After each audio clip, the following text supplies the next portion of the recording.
I've tried to think about it, and my reaction on Thursday was not one to the goal. It was obviously to the way the game's changed, really, and not just that game, just the whole atmosphere around football stadiums, and how the game's changed now. We have to re-educate ourselves a little bit. I know sometimes we get classed as maybe not the brightest up north, but we're still quite smart. So we have to educate ourselves quickly. I think my point is that I've tried to think about it. Yet again, straight away talking. We're in the Premier League. We're away from home, unbeaten, up to whatever it is, 8th. Tough game this afternoon, really tough. One of the toughest that we've had.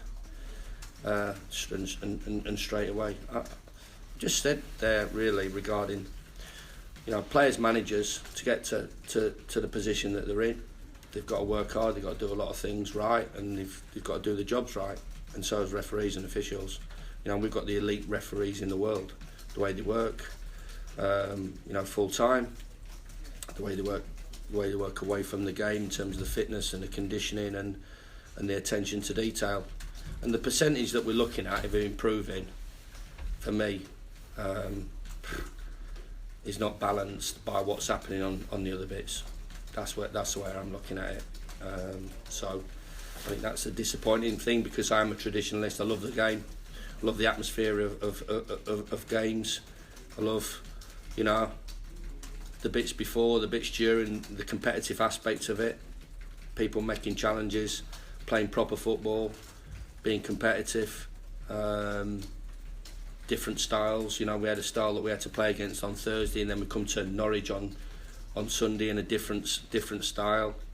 And as I said, the game's sort of lost a little bit for me. But hopefully it can regain it. And you're saying that as a manager who's had a player walk back on the pitch, would you have been okay with the fact that he was sent off? You have to be 100%. Yeah, he's made a decision. Yeah. I don't think the decisions. He went in aggressively. I can't say if I'm honest, and I've got the best view in the house, that if he caught him or not. But then I'm looking at maybe the reaction of the player, which was, I thought, it's one of the things that we're trying to get his heads round as well, because we're a competitive side. But the reaction of the player, and I think that's not the first time that we've had to deal with that, making it difficult for referees. And it's something that I've said in meetings as well. Something that I think we've got to be careful in terms of the younger players coming through and kids as well. But the percentages that we're looking at, I don't think are making the game a better game to be involved in at the moment. And I think we're doing a disservice to the elite referees as well. I think that's putting doubt in their mind as well. The delay over the check of the penalty and obviously the ball went into the net. What's going down in your technically? I'm up in the gantry. I can see a monitor. I can see what they're kind of considering. How much can you see down there? What's it like standing next to you? Well, we've got monitors. We've got monitors in the dugouts, and we thought, first of all, as it is now, it just comes second nature that their first goal as it hit his hand, because he's gone up with his hand. Everybody's looking at that. Then they're looking at they're just looking at everything. They looked at our penalty when I think it's a definite penalty, and then the offside, and then obviously the sending off. It's just everything that's getting checked, and momentum is a big thing as well. And we had huge momentum as well when we were on top second half, and Basham's gone driving into the box, and then that sort of is gone straight away. As I said, I think we're doing a little bit of a disservice to the officials that we have in this country and the quality that we've got, and I think the top and bottom of it is regarding what view I've got, or pundits have got, or players have got, because players are all over the place, is 28,000 people, 29,000 people singing the same song, and they're the stakeholders. They're the ones, as I said on Thursday night, they're the ones that buy the packages, they're the ones that buy the season tickets, buy the shirts, travel to away games and support their team, and they're not having it. We're talking about this Chris, when actually your team produced a really good turnaround in a tough venue, starting the second half. Talk to us about that as well. I thought it was a dangerous game for us, a real dangerous game for us, because of the familiarity between both teams. What we did and what Norwich did last year in a terrific tussle to get into the Premier League. Both underrated, both shouldn't have been anywhere near getting out automatically, let alone getting in the playoffs. With the quality and the amount of money and the likes of the other teams, I think it went under the radar how well both our teams did, and had terrific tussles with them. You know, the game at Bramwell Lane, last minute winner, and the game down there was a brilliant game of football that was tight, and they, for me, deservedly won the division. However we got close to them, you know, I'll never know, because, you know, at one stage there was 7 or 8 points clear, and then it went into the last game of the season. So I suppose you're talking about pressure in terms of getting over the line and that final bit. So it was a terrific tussle. So this was a really dangerous game, and I think that they would have thought this was a game that they could definitely win, because knowing what we're about and looking at our team, basically move set. That's it.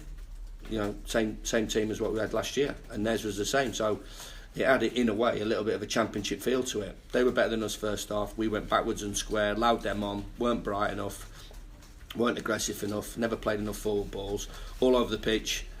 We didn't do the basic fundamentals that we have to do to win a game of football, and they deservedly were in front at half time. But we were more Sheffield United second half, came roaring back, showed what we were about, got up the pitch.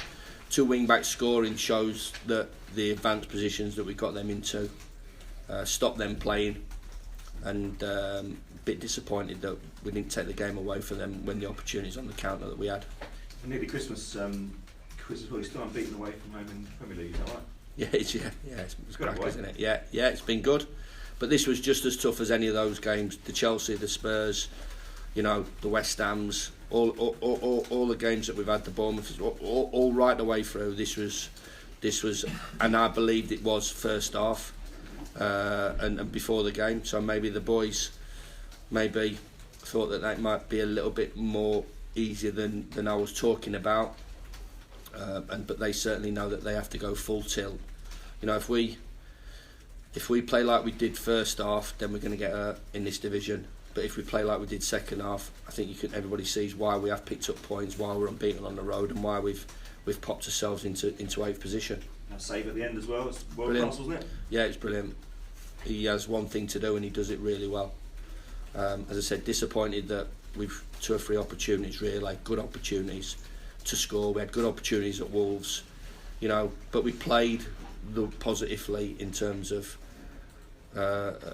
going forward and being effective and being aggressive, and it was more like us second half. But when something happens out of the blue, which happened against us, and it will happen going forward, you need your goalkeeper to be at it, and he certainly produced a performance that earned as a result. Is that top level goalkeeping? It's concentration when you haven't necessarily got loads to do, but as you say, you need to be right on it when called upon. Yeah, definitely. He's still a young goalkeeper, so I think everybody will talk about concentration levels, and we were on top.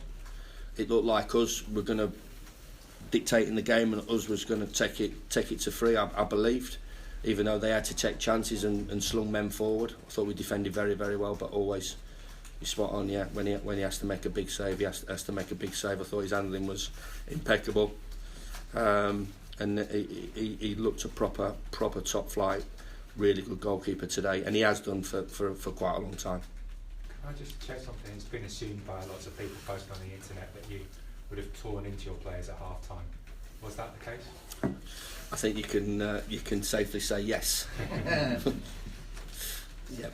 With VAR, is it time to get rid of it for the Premier League to just get rid of it? I can't.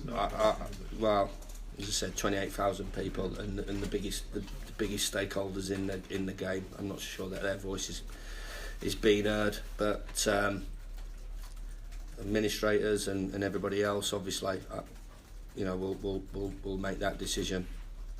Can you, as managers, have any effect on that? No, not whatsoever. No, I don't think so.